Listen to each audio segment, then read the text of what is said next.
This is Scott from the NIBIRU channel. It is April 6, 2017, and we have a lot of information to talk about dealing with space weather and also the weather around the world. But let's first start with what is occurring on our sun.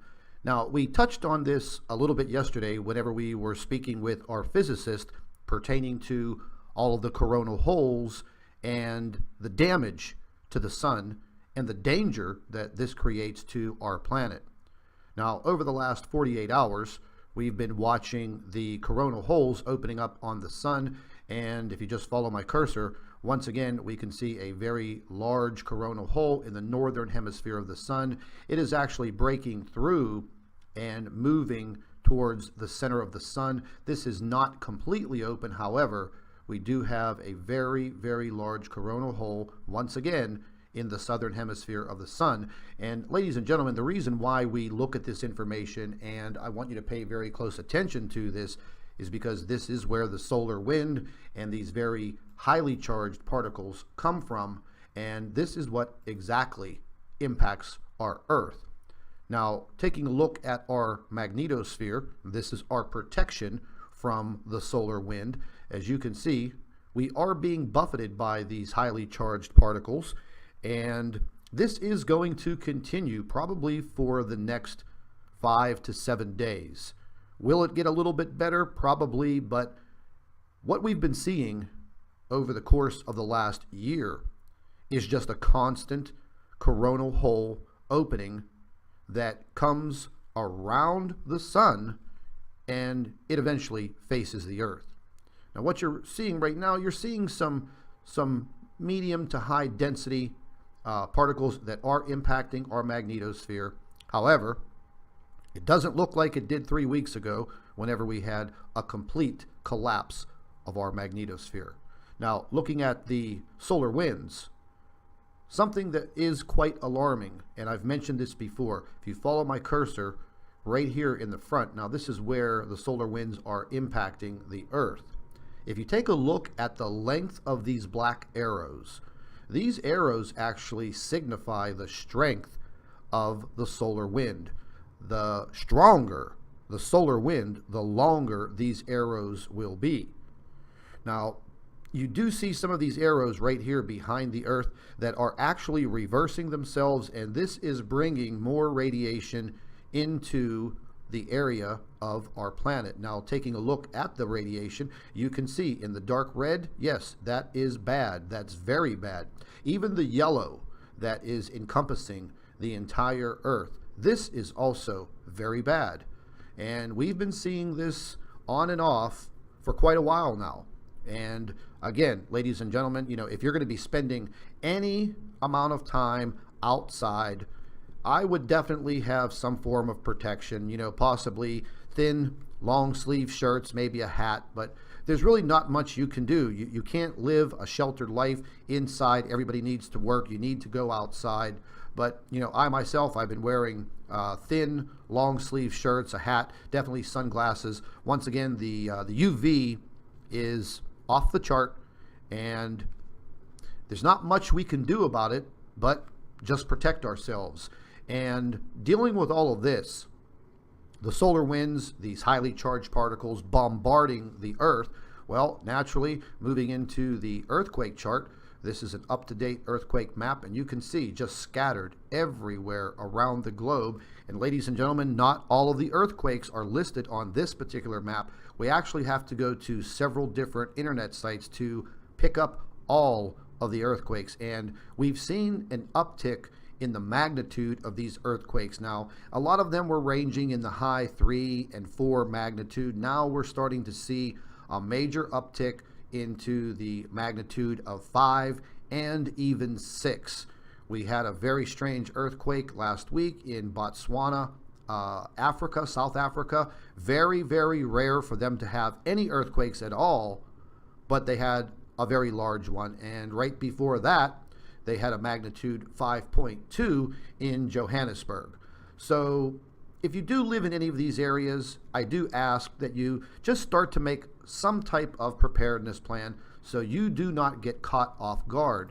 Now, looking at another map, and this is the European map, you can see all of this activity, and this is all within the past 24 hours. Now, the country of Turkey and Greece, the Mediterranean, going up into Italy, very, very active. And I'm just hoping that we don't see a catastrophic earthquake in the high 6 or 7, because that will be devastating. Taking a look at the European world map, you can see there is activity all around the Ring of Fire. Now, this does not include the United States, just a little bit of South America, but believe me, South America is receiving a lot of earthquakes all along their west coast. The same does apply for the west coast of Mexico. Now, they've been under siege for the past year, nonstop magnitude 3, 4, and 5 earthquakes every single day along this west coast of Mexico. Getting into volcanic activity for April 6, 2017, there are currently 30 volcanoes in full eruption around the globe. So once again, this is a considerable uptick in what we normally see as far as our volcanic eruptions around the globe. Now, something that I have been taking a look at, what you're looking at is the mimic map, and what this is showing you, and what I want you to see, is how hot the air is around the equator. And yes, I know the equator is the hottest area on our planet, but as you can see, it is actually very, very hot, and all of these air currents are pushing all of this moisture directly into the South Pacific. So we are going to see a continued amount of climate chaos, especially in that region. They're going to probably, go through a lot of catastrophic flooding, landslides. There were several landslides in South America that wiped out a whole entire town in a matter of minutes, and they still do not know how many people are missing or how many people have died. And this catastrophic flooding and these landslides, listen, they can come out of nowhere. They sound like a freight train, and the next thing you know, you're gone. Your villages are gone, your towns are gone, and it's very, very dangerous. So I'm going to keep on having these space weather updates every single day to let everyone know what's going on around the world and what's going on with our sun. Now, one thing that I did want to take a look at, this is our jet stream. And once again, it is all broken apart and very, very erratic. And normally getting into this time of the year, now we were just looking at that airflow straight across the equator, straight across Africa, straight across the Pacific.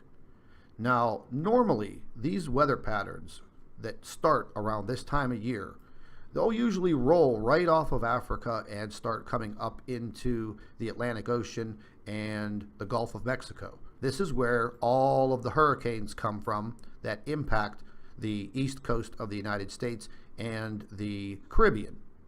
But what I'm seeing is this airflow is actually going the opposite way. The other map will not show up as far as the equator goes. But looking at the South Pole region, again, these airflows just seem very, very erratic. And this will cause very erratic weather around the world. Now, looking at the North Pole, once again, we have portions of the jet stream that are completely broken apart. They are very, very erratic. And again, this will cause very, very severe weather patterns. And these weather patterns and anomalies, they will just sneak right up on you. And the next thing you know, you're either having a hurricane, cyclone, tornado, or massive rainstorms and thunderstorms. And we are already seeing it in the United States. And there are many, many other countries around the globe that are seeing it. I was just reading a report about the intense heat in India. And we need to pay very, very close attention to our weather around the world. And if you have any questions pertaining to the solar weather report, simply drop me an email at NIBIRU PlanetX 2016 at gmail.com, and I'd be happy to answer your questions. This is Scott from Planet X News and the NIBIRU channel. Thank you for watching. Hello everybody, welcome back to Planet X News. This is Scott from the NIBIRU channel. It is April 6, 2017, and we have a lot of information to talk about dealing with space weather and also the weather around the world. But let's first start with what is occurring on our sun. Now, we touched on this a little bit yesterday whenever we were speaking with our physicist pertaining to all of the coronal holes and the damage to the sun and the danger that this creates to our planet. Now, over the last 48 hours, we've been watching the coronal holes opening up on the sun, and if you just follow my cursor, once again, we can see a very large coronal hole in the northern hemisphere of the sun. It is actually breaking through and moving towards the center of the sun. This is not completely open, however, we do have a very, very large coronal hole, once again, in the southern hemisphere of the sun. And ladies and gentlemen, the reason why we look at this information, and I want you to pay very close attention to this, is because this is where the solar wind and these very highly charged particles come from, and this is what exactly impacts our Earth. Now, taking a look at our magnetosphere, this is our protection from the solar wind. As you can see,